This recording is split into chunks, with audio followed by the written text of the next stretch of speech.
오늘 말씀은 레위기 13장 18절에서부터 46절까지인데 우리 23절까지만 함께 보도록 합니다.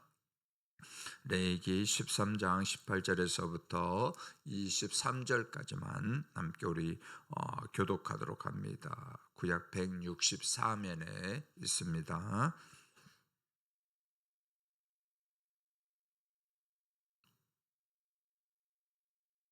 자, 우리 교독합니다. 피부에 종기가 생겼다가 나았고 그 종초에 흰점이 돋거나 희고 붉으스름한 색점이 생겼으면 제사장에게 보일 것이요 그는 진찰하여 피부보다 얇고 그 털이 희면 그를 부정하다 할지니 이는 종기로 된 나병의 함부임이니라. 그러나 제사장이 진찰하여 거기 흰 털이 없고 피부보다 얕지 아니하고 빛이 엷으면 제사장은 그를 이레 동안 가둬둘 것이며 그 병이 크게 피부에 퍼졌으면 제사장은 그를 부정하다 할지니 이는 환부임이니라. 그러나 그 색점이 여전하고 퍼지지 아니하였으면 이는 종기 흔적이니 제사장은 그를 정하다 할지니라. 아멘. 오늘 이 새벽에도 하나님께서 도우시는 은혜가 여러분들 삶 가운데 넘치기를 주의 이름으로 축원합니다. 오늘 말씀의 제목은 거룩을 파괴하는 죄입니다. 거룩을 파괴하는 죄. 자, 레위기 13장은 우리가 어제부터 살펴본 것처럼 이제 나병, 한센병이라고 그러죠. 거기에 대한 규례입니다. 읽다 보면은 어떤 좀 교과서와 같다. 의학 교과서와 같다라는 이런 생각이 들 수도 있습니다. 하지만 이것은 어떤 단순한 어떤 위생법을 우리에게 전해주는 그런 것이 아니죠. 하나님이 이 규를 통해서 우리에게 말씀하신 것이 분명히 하나가 있습니다. 뭐냐면은 죄가 거룩을 어떻게 파괴하고 있는가입니다. 우리가 그냥 무심하게 넘기는 죄들, 우리가 그냥 가볍게 여기는 죄가 어떻게 공동체와 우리의 영혼과 우리들을 파괴하고 있는가, 그것을 분명하게 보여주고 있는 게 바로 오늘 본문 또 우리가 살펴볼 그 내용입니다. 자, 오늘 본문을 통해서 우리 세 가지를 함께 보게 되는데, 죄에 대해서 세 가지를 보게 되는데, 첫째, 죄는 반드시 드러난다라는 사실입니다. 우리가 감추고 우리가 드러나지 않는 것처럼 여기지만은 죄는 반드시 드러난다라는 것입니다. 여러분 주일날 헌신 예배 때 강사 목사님이 얘기했던 거 있지 않습니까? 감옥에 간 사람하고 우리가 뭐가 차이 있냐? 감옥에 간 사람은 죄가 드러난 거고 우리는 죄가 드러나지 않는 것뿐이다라는 것입니다. 자, 죄는 반드시 드러나는데, 자 18절 19절 봅니다. 피부에 종기가 생겼다가 나고 그 종초 흰점이 돋거나 희고 붉으스름한 색점이 생겼으면 제사장에게 보일 것이요. 자, 종기가 난 것처럼 보였어요. 그래서 이제 이제 마무리가 됐는데, 다시 한번 또 그 자리에 이상한 어떤 증상이 또 생기게 된다는 거죠. 그러면 어떻게 해야 되냐면은 환자는 즉시 제사장에게로 가서 보여야 됐습니다. 왜냐하면 피부 안에 있는 것이 결국 밖으로 드러나는 그런 어떤 증세가 있기 때문입니다. 그래서 숨길 수가 없었습니다. 자, 본문에서 제사장은 반복해서 진찰하고 판정한다라는 게 나옵니다. 반복해서 진찰하고 판정한다. 자, 이때 보이다라고 그러죠. 제사장에게 보일 것이요라고 되어 있죠. 이때 보이다는 제사장이 그냥 보는 것 같지만은, 그냥 겉으로 보기에는 보는 것 같지만 결코 아니다라는 것입니다. 이 제사장의 눈을 통해 가지고 누가 보고 있다라는 것입니까? 하나님이 보고 있다라는 거죠. 모든 것들을 보고 우리 인간을 창조하시고 너무나도 좋았다, 심히 좋았다라고 했던 그 하나님께서 우리의 망가진 모습들, 우리의 이렇게 함부가 있는 이런 부분들을 하나님 보고 있다라는 것입니다. 이렇게 격리하고 너 왜 그랬느냐 이게 아니고 긍휼히 여기는 마음으로, 그죠? 보고 있다라는 것입니다. 그래서 24, 25절 보면은 또 그렇게 또 되죠. 화상도 마찬가지. 화상도 피부가 불에 되었는데 그 된 곳에 희고 붉으스름하고 희거나 흰 색점이 생기면 제사장은 진찰할지니, 그 13장 24, 25절에 쭉 나와 있는데, 화상을 입은 피부도 마찬가지입니다. 화상을 입으면 그 피부가 이제 연약하죠. 되게 약하죠. 그러다 보니까 이제 균이 침투하기 쉽거든요. 그래서 이걸 잘 처리를 해야 되거든요. 이게 잘 치료하지 아니하면은 심각한, 그죠, 병으로 이게 바이러스가 침투해 가지고 결국 이독하게 되는 수가 있거든요. 그래서 피부가 이제 연약한데, 그래서 균이 침투하기 쉬워서 요게 이제 그 광야 또 그러고 이제 위생 상태가 좋지 않죠. 얼마나 세균들이 번식할 수 있는 그런다 보니까 이게 또 나병균이 또 이렇게 날아다니면서 이렇게 나병으로 발전할 수가 있다라는 거죠. 여러분들 죄도 똑같습니다. 우리가 연약한 곳 맞죠? 화상 입은 그 피부가 연약한 것처럼 연약한 곳, 그 상처 입은 곳을 통해 우리 가운데 들어옵니다. 그래서 우리가 이 마음의 상처라든가 이 마음의 이게 여러분들이 잘 치료를 받지 않냐면 꼭 그와 같은 일들이 발생해요. 꼭 그러더라고요. 마귀가 그 약한 부분을 건드립니다. 건드리면은 그게 이제 폭발하거든요. 꼭 그러더라고요. 폭발합니다. 그래서 상처 입은 곳을 통해서 그로 인해 가지고 죄가 들어오게 된다라는 것입니다. 영적 긴장이 풀어지는 그 순간 죄는 조용하게, 그러나 여러분 결정적으로 우리 가운데 침투하게 됩니다. 그리고 결국 감출 수 없게 그것이 드러난다라는 것입니다. 그래서 잠언 28장 13절 이렇게 말합니다. 자기의 죄를 숨기는 자는 형통하지 못하나 죄를 자복하고 버린 자는 불쌍히 여김을 받으리라. 아멘. 그래서 지금 내 안에 하나님 앞에 내보이지 않는 그런 죄가 있다면은 어떻게 합니까? 하나님 앞에 정말로 불쌍히 해달라고 내보이는 것, 그때로부터 어떻게 합니까? 그 치유가 시작되고 회복이 시작된다라는 거죠. 분명히 이게 잘못인 걸 알아요. 자기도 깨달아요. 내비도 나는 이대로 살다가 갈게요. 저는 그것처럼 참 무심한 말이 없다라고 봅니다. 어떻게 하나님 앞에서 그런 말을 할 수가 있겠는가라는 거죠. 어떻게 예수 믿는 사람들이 그렇게 말할 수가 있는가라는 거죠. 아니죠, 여러분들. 얼마든지 우리는 주님 안에서 새롭게 변화될 수가 있는 거죠. 내 의지와 내 결정은 안 되지만은 우리를 창조하시고 우리를 보기 좋게 여러분들 만드신 하나님 앞에 가면은 얼마든지 새롭게 변화될 수 있다라는 것입니다. 그래서 우리가 주님 앞에 내놓는 것, 모든 것을 알고 계시고 우리 연약함 알고 계시는 하나님 앞에 내놓는 것, 그것이 바로 치유의 시작이고 은혜의 시작인 줄 믿습니다. 숨기는 것보다도 하나님 앞에 드러내는 것, 그것이 진짜 자유다라는 것입니다. 다음 두 번째는 죄는 반드시 번진다라는 것입니다. 죄는 반드시 번집니다. 자, 본문을 계속 읽으면서 반복되는 장면이 나오는데 이제 2일 동안, 7일 동안 가두어 둘 것이며입니다. 20절 21절입니다. 그러나 제사장이 진찰하여 거기 흰털이 없고 피보다 얇지 아니하고 빛이 엷으면 제사장은 그를 2일 동안 가둬둘 것이며 그 병이 크게 피부에 퍼졌으면 제사장은 그를 부정하다 할지니 이는 환부입니다. 아멘. 자, 20절 21절 말씀은 그냥 한 단어로 표시하면 이런 말이에요. 격리하다라는, 격리하다. 자, 격리라는 것은 어떻게 보면 참 외롭죠, 고독하죠. 여러분들 우리 코로나 때도 한번 그런 경험하신 분들 있을 것 같아요. 같은 식구지만 어떻게 합니까? 저쪽 방에다가 격리해 놓은 거죠. 저도 뭐 그런 적이 있었는데 격리하는 거죠. 일주일 동안, 14일 동안입니까? 일주일 동안 기억이 안 나는데, 하여튼 그 장기간 동안, 그죠? 이렇게 하는 거죠. 먹을 것도 혼자 먹고, 하여튼 혼자 다 해야 되는 거죠. 그런데 어떤 면에서 보면 이게 형벌일 수 있는데 결코 형벌이 아니다라는 것입니다. 무엇입니까?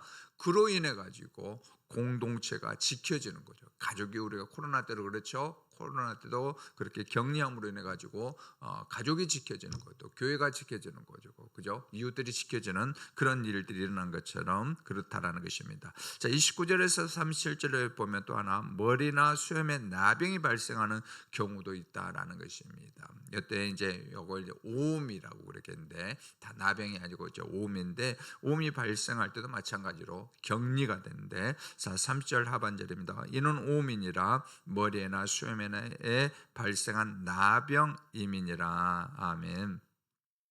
자, 오음도 마찬가지예요. 누룩처럼 이렇게 번집니다. 이것도 한 사람의 그 부정함이 온 공동체를 다 오염시킬 수가 있습니다. 그래서 하나님 어떻게 합니까? 즉각 분리를 하라라고 명령합니다. 자, 여러분들 왜 이것이 중요할까요? 격리, 분리가 왜 오음 환자들에게 있어요? 이 오음 환자들의 격리가 중요할까요? 바울이 고린도 교회에서 이렇게 말했습니다. 고린도전서에서 적은 누룩이 온 덩이에 퍼지는 것을 알지 못하느냐라고 이렇게 했습니다. 죄는 사적인 문제로 결코 끝나지 않습니다. 여러분들 만약 가장이 자꾸 이상한 딴짓을 하고 더러운 짓을 한다면은 여러분들 그게 안 퍼지는 것 같지만 그 영향이 어떻게 합니까? 아내에게도 영향을 줍니다. 그러니까 정신적으로라든가 분명해요. 영적으로 문제를 일으킵니다. 그게 어디로 갑니까? 자녀들에게도 문제가 일어납니다. 아내가 만약 그러면은 여러분들 이게 아무렇지도 않는 것 같은데 반드시 번집니다. 남편에게 아니면 자녀들에게 이웃들에게 여러분을 번지게 된다라는 것입니다. 마찬가지예요, 여러분들. 한 어떤 성도가 그런 어떤 나쁜 짓을 하면은 그게 가정에 번지는 거죠. 또 하나 그 소그룹에도 번지고 교회 공동체도 전체로 번지게 된다라는 것입니다. 그러니까 죄는 자기 혼자만의 문제가 결코 아니다라는 것을 우리가 알아야 된다라는 것입니다. 자, 40절에서부터 44절 보면 흥미로운 내용이 하나 있는데 대머리는 부정하지 않다라는 거죠. 왜냐하면은 그것은 자연적인 현상이기 때문에 그렇습니다. 그러나 대머리에 어떤 뭐 붉은 점이 생기든가 나병 발생하면은 그때는 부정해진다라고 말씀하고 있습니다. 자, 41절 42절 앞머리가 빠져도 그는 이마 대머리니 정하니라. 그러나 대머리나 이마 대머리에 희고 불구스름한 색점이 있으면 이는 나병이 대머리에나 이마 대머리에 발생함이라. 하나님께서 이렇게 세세하게 다 얘기를 해주고 있는 거죠. 그렇죠? 죄도 마찬가지입니다. 우리의 연약함 자체가 결코 죄는 아니죠. 우리가 약한 부분들이 있는 게 죄는 아닙니다. 그러나 그 연약함에 죄가 들어올 때 내버려도 나 이대로 살 거야 라고 하는 이런 부분이 있다면 어떻게 됩니까? 그때로부터 변질이 시작되는 거죠. 하나님과의 관계가 변질됩니다. 이웃과의 또 가정과의 관계가 변질됩니다. 정상에서 벗어난 것, 그것이 부정합니다. 여러분 우리는 어떻습니까? 내 죄가 지금 가정을 또 공동체를 혹시 오염시키고 있지 않는지 우리가 정말로 살펴봐야 된다는 것입니다. 거룩함의 책임은 결코 혼자만의 것이 아닙니다. 서로 다 연결됐습니다. 가정에서. 그래서 가장이 잘 살아야 된다는 거죠. 아내가 거룩해야 된다는, 가족들이 거룩해야 된다는 그 말이 있는 것입니다. 한 사람의 정결이 공동체를 살리기도 하고 한 사람의 부정이 공동체를 죽이기도 한다는 것입니다. 여러분들 교회도 마찬가지입니다. 무조건 죄를 덮어주는 게 좋냐? 결코 아니다라는 것을 우리에게 오늘 말씀을 통해서도 전해주고 있습니다. 자, 셋째도 마찬가지입니다. 죄인도 반드시 나올 수 있다. 나을 수가 아니고 나올 수 있다라는, 누구에게 나올 수 있다라는 걸까요? 제사장에게도 나올 수 있고 더 깊게 들어가면은 하나님 앞으로 나올 수 있다라는, 여기 바로 은혜라는 것입니다. 자, 45, 46절입니다. 나병 환자는 옷을 찢고 머리를 풀며 입술을 가리고 외치기를 부정하다 할 것이요 병 있는 날 동안은 늘 부정할 것이라. 그가 부정한즉 혼자 살되 진영 밖에서 살지니라. 아멘. 자, 여기서 우리가 이제 살펴봐야 될, 격리되기 전에 하나 살펴봐야 될 것인데, 나병 환자가 이제 나병이 다 들었어요. 그럼 옷을 찢고 다음에 머리를 풀고 입술을 가지고 이제 소리를 내죠. 부정하다 이렇게 소리를 내는 거죠. 그죠? 외치면서 이제 집 밖에 홀로 살게 되는데, 참 이게 보면은 참 불쌍한 그런 모습이죠. 처절한 그런 모습이죠. 근데 여기서 우리가 주목할 게 하나 있습니다. 이 나병 환자가 은밀하게 아무런 말도 안 하고 그냥 혼자 숨어버렸느냐라는 거죠. 결코 숨지 않았다는, 이게 이제 중요합니다. 스스로 부정하다라고 선언했다라는 것입니다. 사람들 앞에서, 또 하나 제사장 앞에서 선언했다라는 것입니다. 여러분들 이게 너무나도 중요합니다. 자신의 병을 자각하지 못하고 인정하지 않는 사람은 결코 치료받지 못합니다. 그렇게 그냥 생을 마칩니다. 나병 환자가 스스로 부정하다고 외치는 행위는 그 무엇일까요? 수치가 아니라 그때부터 구원이 시작된다라는 것입니다. 이게 중요합니다. 그죠? 고백하는 거, 외치는 거, 이때로부터 결국 수치가 아니고 구원의 시작, 치료가 바로 시작된다라는 것입니다. 그래서 이사야 선지자가 성전에서 하나님을 뵙고 외쳤습니다. 이사야서 6장 5절에 화로다 나여 망하게 되었도다. 나는 입술이 부정한 사람이요 나는 입술이 부정한 백성 중에 거주하면서 만군의 여호와이신 왕을 배웠음이로다. 아멘. 여러분 이것이 바로 죄인이 하나님 앞에 설 때에 할 고백이죠. 그렇습니다. 정말 우리가 하나님의 영광과 은혜를 처음에 맛보면은 첫 번째 여러분 고백이 무엇일까요? 하나님, 나는 하나님 앞에 죄인입니다라는, 정말입니다, 여러분. 다른 뭐 기쁘고 즐겁고 이건 두 번째 문제예요. 하나님 앞에 저는 죄인입니다. 그때 다음 단계로 나오는 게 무엇일까요? 기쁨이 찾아오는 거죠. 우리 마음속에 죄가 용서함 받고 하나님이 거하시고 하나님의 자녀라는 그 감당할 수 없는 은혜가 이 마음으로 기쁨이 찾아오게 되는 것입니다. 그래서 이 고백 직후에 하나님께서 이사야에게 뭘 말씀하고 있습니까? 숯불로 그 입술을 정결하게 해줍니다. 그리고 선언하죠. 내 악이 제거되었고 내 죄가 사해졌느니라. 얼마나 여러분들에게 기뻐했겠습니까? 자, 레위기의 제사장 제도는 우리가 알다시피 오직 한 분을 가리킵니다. 우리의 대제사장 예수 그리스도를 가리킵니다. 그래서 히브리서 4장 15절 이렇게 전해주고 있습니다. 우리에게 있는 대제사장은 우리의 연약함을 동정하지 못하실 이가 아니요 모든 일에 우리가 똑같이 시험을 받으신 이로되 죄는 없으시니 그러므로 우리는 긍휼하심을 받고 때를 따라 돕는 은혜를 얻기 위하여 은혜의 보좌 앞에 담대히 나아갈 것이니라. 아멘. 자, 마가복음 1장에서 나병 한 사람이 예수님께 나왔습니다. 나병 환자입니다. 예수님께 나왔어요. 그리고 엎드려 말합니다. 주여 원하시면 저를 깨끗하게 하실 수 있나이다 라고 간절하게 외쳤습니다. 마치 구약시대 때 그 제사장 앞에서 외쳤던 환자들처럼 주여 저를 깨끗게 하실 수 있나이다 라고 외쳤습니다. 그때 예수님이 즉시 대답했습니다. 마가복음 보면은 즉시라는 말이 계속 반복 나옵니다. 즉시 이제 나오는데 즉시 예수님께 대답했습니다. 내가 원하노니 깨끗함을 받으라.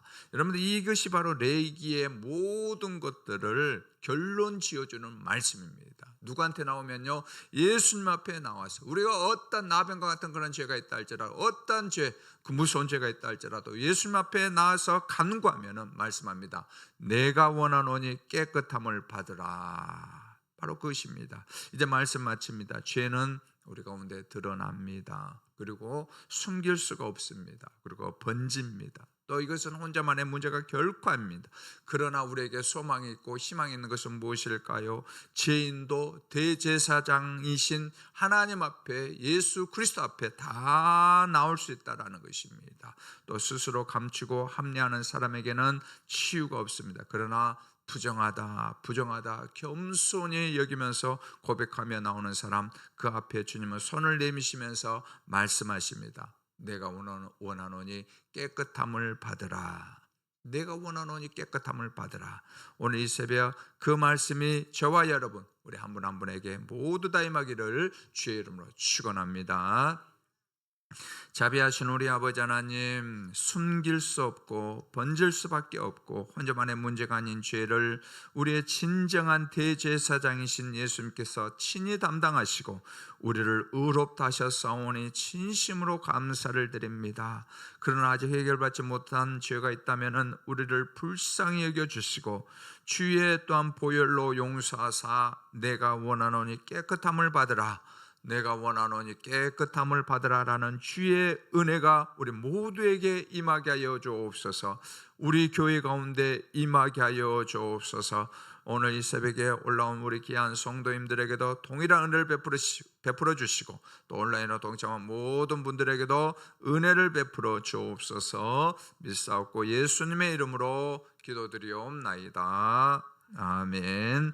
하늘에 계신 우리 아버지여, 이름이 거룩히 여김을 받으시오며 나라가 임하옵시며 뜻이 하늘에서 이룬같이 땅에서도 이루어지이다. 오늘날 우리에게 일용할 양식을 주시옵고 우리가 우리에게 죄 지은 자를 사하여 준 것 같이 우리의 죄를 사하여 주시옵고 우리를 시험에 들게 하지 마시옵고 다만 악에서 구하옵소서. 되게 나라와 권세와 영광의 아버지께 영원히 있사옵나이다.